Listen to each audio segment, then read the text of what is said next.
Wyoming Territory, 1879. The wind howled across the high plains as the train hissed to a stop at the dusty platform of Casper Junction. And 23-year-old Sybil Lark was shoved down the steel steps with nothing but her satchel and a bruised heart. "You're off, miss?" barked the conductor, not sparing her another glance. She stumbled onto the wooden planks, her boots catching on the edge of her long gray skirt, the chill of the late October air biting her cheeks. "I told you, my bag was stolen in Cheyenne," she called after him, her voice cracking.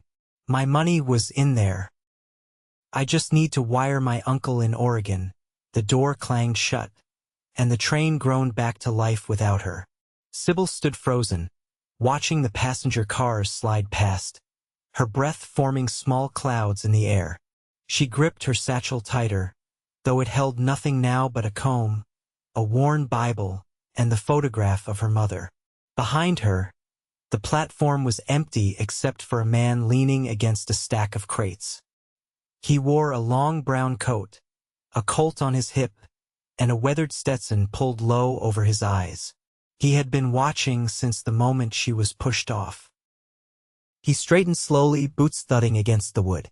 "You all right, miss?" Sybil turned, startled. Her throat was dry. "No, I am not." He stepped closer, his voice calm and steady like a stream in spring. "I saw what happened. You got robbed."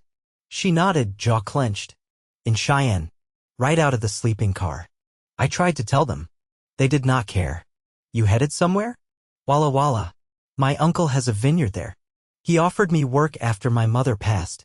He studied her for a long moment, then pulled his hat off. He had dark brown hair, eyes the color of burnt amber, and a scar that ran just above his right eyebrow. "My name is Isaiah Zeller. Sybil Lark." He offered a hand. She hesitated before taking it. His grip was warm, firm. "I can pay your fare," he said. Her eyes widened. "You do not even know me. I saw what happened. That is enough. I cannot accept that. I will find work. I will earn my way.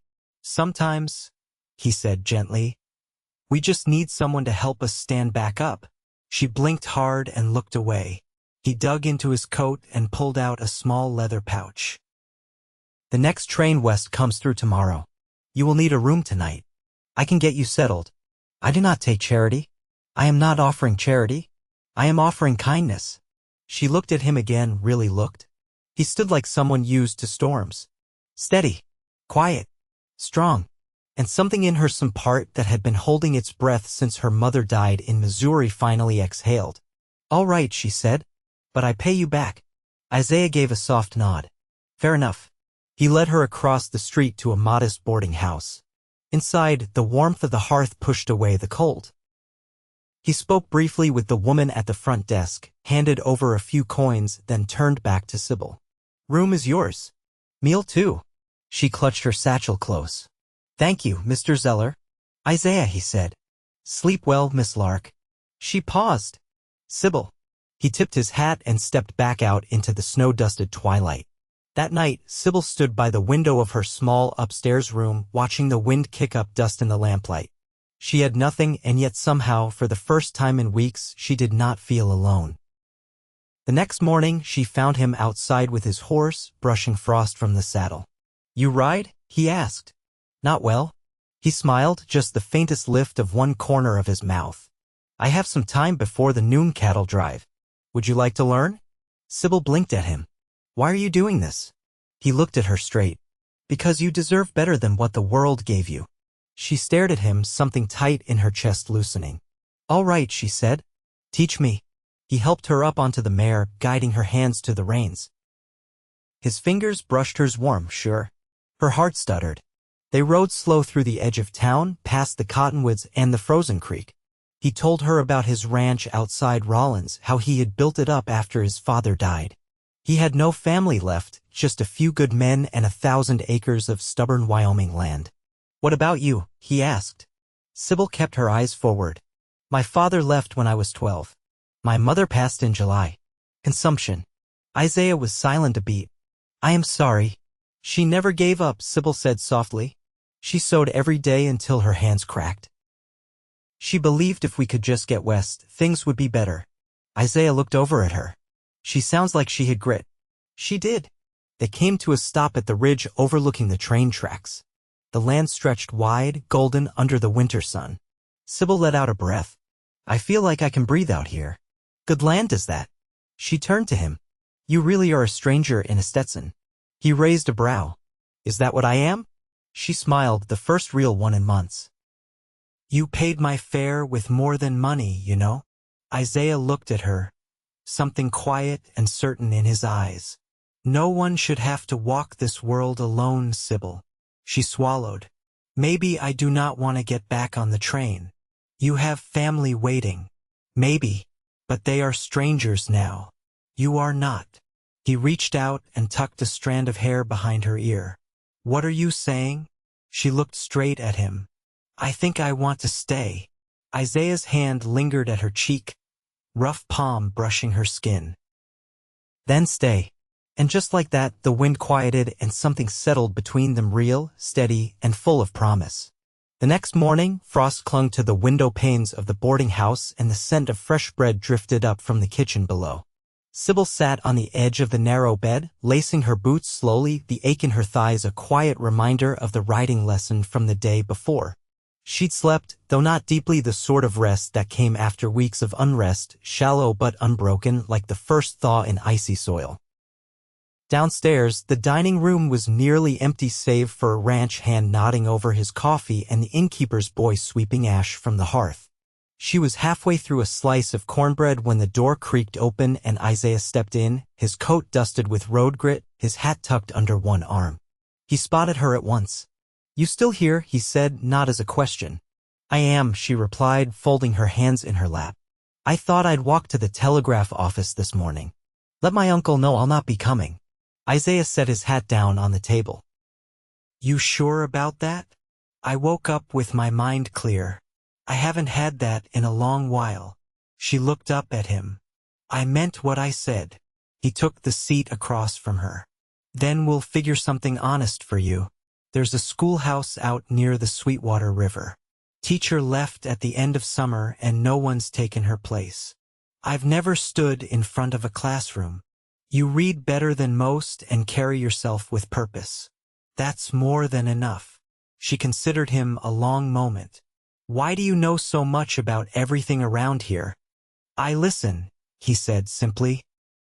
And I've learned not to waste time when someone's got the heart to stay. There was a pause between them, not heavy, but full. After a moment, she said, Do you know the teacher's name? The one who left. Mrs. Elspeth Crane. Her husband took a job in Butte. She stayed through the harvest season, but once the first snow came, she packed up. Is the school far? About 6 miles west. I'll take you out there, meet the councilman who oversees it.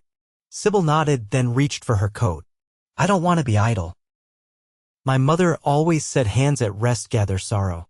Isaiah's expression softened. Then let's keep your hands busy. They rode out just past noon, the sun low in the sky, casting long shadows over the prairie grass. The air was dry and sharp, and the world seemed to stretch endlessly before them.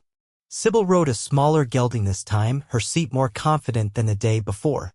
Isaiah rode beside her in silence for a while, letting the rhythm of hoofbeats speak. As they passed a cluster of cottonwoods, she spoke. Were you ever married? He glanced over, reins loose in one hand.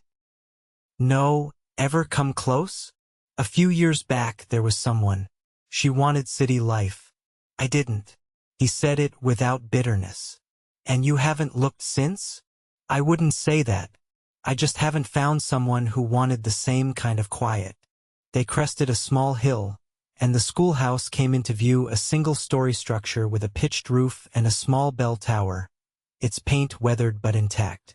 A man stood outside, bundled in a heavy overcoat, a ledger tucked under one arm. Isaiah dismounted first and helped Sybil down. The man introduced himself as Councilman Ferris, his handshake brisk and businesslike. After a short exchange, he offered Sybil a trial through the end of November. She accepted. By the time they mounted to head back, the sun was dipping westward, painting the plains in rust and gold. Thank you, she said, her voice quiet. I didn't do anything you wouldn't have done for someone else. She looked over at him, her hands steady on the reins. "You don't know that." "I do," he said. "I see it." They rode in silence the rest of the way, the kind where nothing needed saying. When they reached the boarding house, Isaiah helped her down again, but this time his hand lingered a breath longer on hers. "Let me know how the first day goes," he said. "I will," she promised. He stepped back, but didn't turn to go. "Isaiah." She hesitated, then said, "You're not easy to read." He gave a slow nod. "But I'm worth the effort." She smiled, then not the tentative kind, but one that reached all the way through her. "I believe you are." And with that she stepped inside, the door closing behind her with a soft click, while outside Isaiah stood a moment longer, hands in his coat pockets, watching the light fade to silver. On the morning Sybil was to begin at the schoolhouse, she rose before first light, lit the lamp with careful fingers, and dressed in a plain blue wool dress she'd mended the night before. The hem still bore the faint iron scent of the prairie dust, and the cuffs were a shade too loose, but it was clean and warm. Outside, the wind was low, the sky pale with the hush of early dawn. Isaiah was already waiting with the gelding saddled and a wrapped biscuit in hand. "I wasn't sure if you'd come," she said, pulling on her gloves. "I told you I would," he replied, offering her the biscuit. "Muriel at the livery makes them before sunrise. Figured you'd want something steady in your stomach." She took it with a nod, careful not to let their fingers brush. "You always this thoughtful?" "No," he said, adjusting her stirrup as she mounted. "Just when it matters." They rode west without much talk. The earth was still, the frost silvering the edges of the tall grass, and the horse's breath steamed in slow bursts. As they approached the schoolhouse, smoke curled from the chimney. A man in a battered hat tossed firewood into the bin near the door, giving them a wave as they passed. "Caretaker," Isaiah said. "He'll keep the stove fed and the roof patched." Inside, the room smelled of coal and chalk. The desks were worn but sturdy, lined in uneven rows. A battered globe sat near the window, and the slate still bore a half-written arithmetic lesson from months ago. Sybil stepped to the front, fingertips brushing the edge of the teacher's desk. "It's not much. It's yours now," Isaiah said. "Least so long as you want it." She turned toward him, but before she could speak, the door opened and a child in a red scarf stepped inside, her boots caked with frozen mud.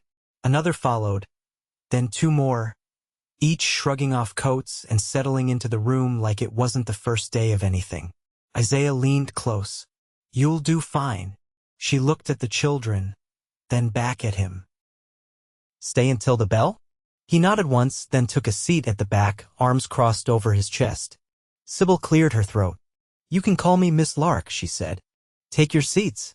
By the time the afternoon sun slanted through the windows, she'd settled into the rhythm of it: lessons in spelling and sums, a story about a coyote and a windstorm, a break for the children to run through the field behind the shed.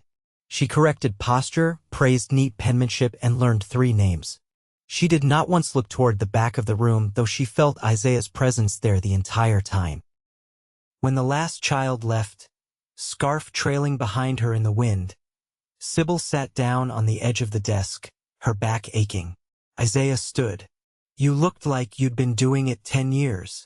I thought I'd be terrified." "You were," he said. "You just did it anyway." She studied him a moment. "You ever think about leaving this place?" "Sometimes in February," he said, drawing his coat closed. "But I always come back." "Why?" He glanced around the room, then back at her. "Because it's where the things I care about are." She didn't answer, only stepped past him to douse the lamp and pull on her coat. They walked together along the edge of the creek on the way back, the horses trailing behind on loose leads. The sun dipped low, washing the land in amber. Sybil bent to pick up a smooth stone and turned it over in her hand. "You ever think about what life would have been like if you'd been born somewhere else?" "Not much," he said. "Don't see the use in it." "I do," she said. "I think about what might have happened if I hadn't boarded that train."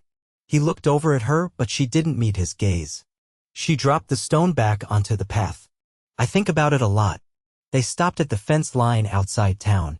The wind had picked up, rustling the tall grass. He took the reins from her fingers and tied the horses.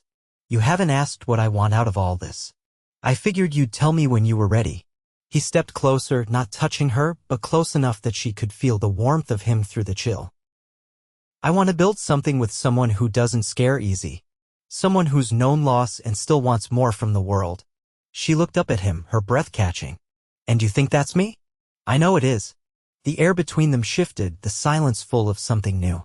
His hand brushed against hers, not accidental, not unsure. I don't want to be another person who leaves, she said. You're not, he said. You're already here. And slowly, as the wind swept across the land and dusk settled over the plains, she leaned in, and he met her there, quiet, certain, unhurried. Nothing more was said. There was no need. A week passed. The days began with frost and ended in the hush of early nightfall. The wind sharpened and the cottonwoods along the creek shed the last of their leaves. At the schoolhouse, Sybil's voice steadied with each lesson, and her writing hand developed a callus from the slate. She learned the children's rhythms, who whispered too much, who scribbled their letters backward, who came hungry. She brought extra bread now, wrapped in cloth and tucked in her satchel. Isaiah rode by each evening, not always at the same time, but always after the children had gone. He never came inside, just waited beside the hitch post with one hand resting on the saddle horn. The first time, she'd asked why he came. You're out here alone, he'd said. Doesn't sit right? He didn't press her to leave, didn't ask for thanks. He simply rode alongside as she walked the road back toward town, speaking low about the land, the cattle markets, the crows nesting out by the Oxbow Bend. She never asked him to stay, and he never asked to go. One evening, she carried a wooden crate from the back of the schoolhouse, both arms wrapped around it to keep from dropping the loose kindling inside. Isaiah swung down from his horse and took it from her without a word, setting it in the wagon bed beside the old barrels. Caretaker's gone to Evanston for the week, she said. I didn't want the stove to go cold. He nodded, brushing bark dust from his gloves. You shouldn't be lifting that alone. I didn't mind. Still, she tilted her head. You always this gentle with folks? No, he said. Only with you. She looked at him then, long enough for his eyes to hold hers. The wind moved her hair across her cheek in slow strands, and she didn't brush it away. Do you think I was meant to end up here? She asked. I think the world's wild, and it doesn't owe us cents, he said. But I think you're right where you should be. He didn't reach for her, and she didn't move away. The silence between them had shifted again, grown richer, like earth after rain. That night, she sat by the stove in her room, penning a letter to her uncle. She didn't write much, just that she was safe, that a good man had helped her, and that she'd taken work worth doing. She didn't explain more. There were some things too fine to put into words, not yet. Sunday came with gray skies and a cold that bit through wool. Isaiah knocked late that morning, just after the church bells quieted. He held a small oilskin parcel and wore his coat buttoned all the way up. You busy?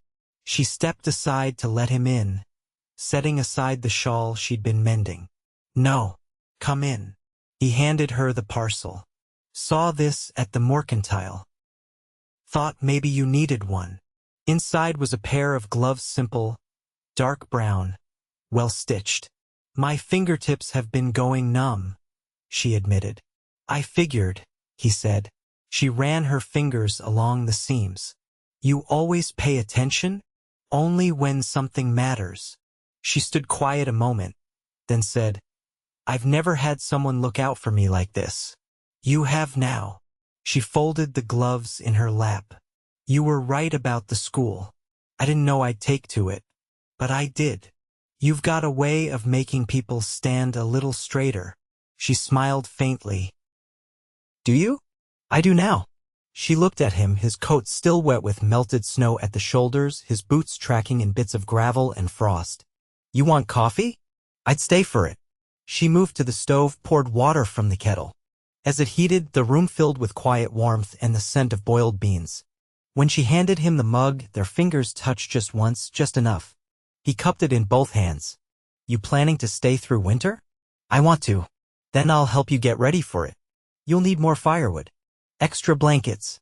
Canned goods." She lowered her eyes. "You don't have to do that. I know."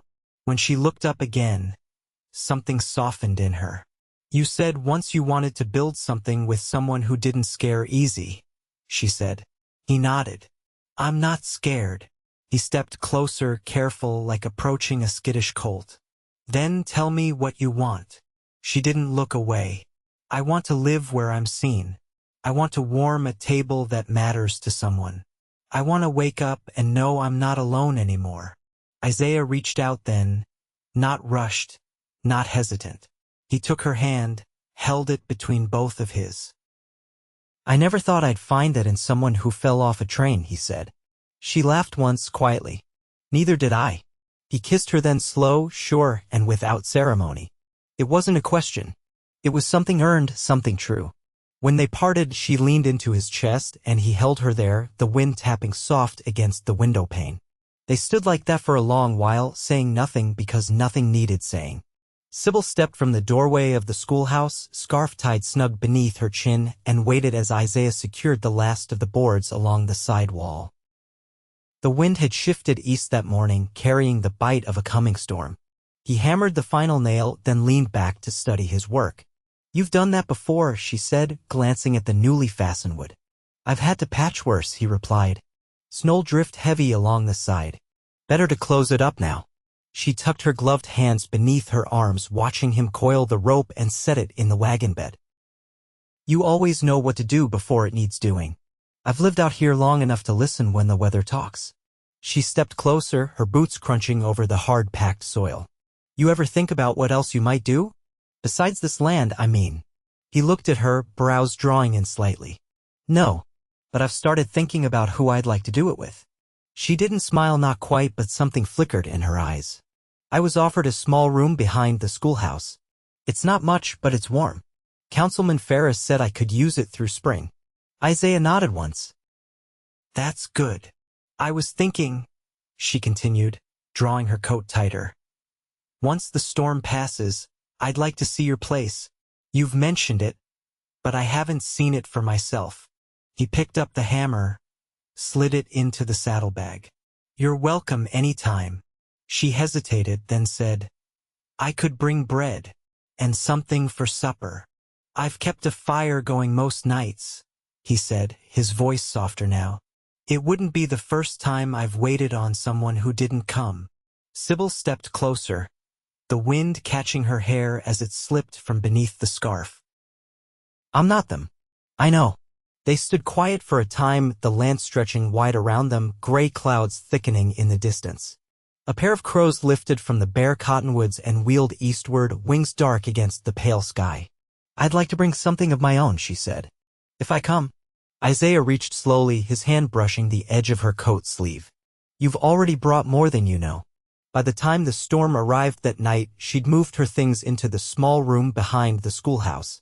The stove burned clean, and the walls held firm. Isaiah came with a basket of dried meat, root vegetables, and a tin of boiled molasses. They ate by lamplight, knees touching beneath the narrow table, the wind howling beyond the shutters. "Did you ever build anything with your father?" she asked, setting her spoon aside. Isaiah leaned back, his hands resting loose in his lap. "He showed me how to set posts, how to read cattle, how to fix what couldn't be replaced. He didn't talk much. Mine told stories instead of truths," she said. "I think I would have preferred quiet." He reached across the table, palm up. She laid her hand in his. "You ever think about marrying?" she asked after a moment. His thumb moved slow across her knuckles. "I never thought I'd find someone who'd fit beside me, not behind me. Then you landed here, full of grit and fire, and I stopped thinking about what I'd never have." She looked at him for a long time, then stood and crossed to the chest where she'd folded her linens. From beneath them, she drew a small parcel wrapped in brown paper. "I stitched this for you," she said, holding it out. Inside was a wool scarf, deep green, the edges neatly hemmed. Isaiah held it in both hands. "You made this. For the ride to your place," she said. "When the road clears." He set the scarf aside carefully, then rose and took her face in his hands. His kiss was slow and certain, and when she pressed her forehead to his, her breath came steady. "Will you marry me, Sybil?" he asked, voice low. "Yes," she said, without pause. They married 3 days later, in the parlor of the boarding house, with Councilman Ferris as witness and the innkeeper's boy fidgeting in the corner. Isaiah wore his best coat, and Sybil pinned her mother's brooch to the collar of her dress. There was no music, but Isaiah had brought a jar of wildflowers and Sybil had baked her mother's honey cake. Afterward, they rode together to Isaiah's ranch, the fields dusted in white, the sky clear and wide. The house stood low against the hill, smoke curling from the chimney, and a dog barked once from the barn before settling again. Inside, the fire snapped bright in the hearth. Isaiah carried her across the threshold, not for ceremony, but because the snow had drifted high against the steps. She laughed as he set her down. "You didn't need to do that." "I wanted to," he said. They made a life there quiet, steady, and full. Sybil taught 4 days a week and rode home early in the winter months. Isaiah ran the ranch, and in the evenings they sat by the fire, reading or shelling beans or simply listening to the wind. In time, the schoolhouse gained new desks. The children grew. A garden was fenced behind the ranch house, and in spring, Sybil planted rosemary beside the porch. Isaiah built her a writing desk, and she wrote letters only rarely because there was no one left she needed to reach. They never spoke much about the past. What was lost stayed buried, but they carried it with them, quietly, like stones in their pockets. And still, they smiled more than not. One morning, years later, Sybil stood in the doorway with a shawl wrapped around her shoulders, watching Isaiah hitch the team to the wagon. A child's laughter rang from the barn, and Isaiah glanced back. His face lined with years, but still steady as ever. "You coming?" he called.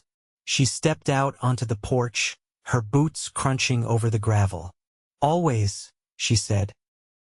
And together they went forward into the day, into the years, into everything waiting.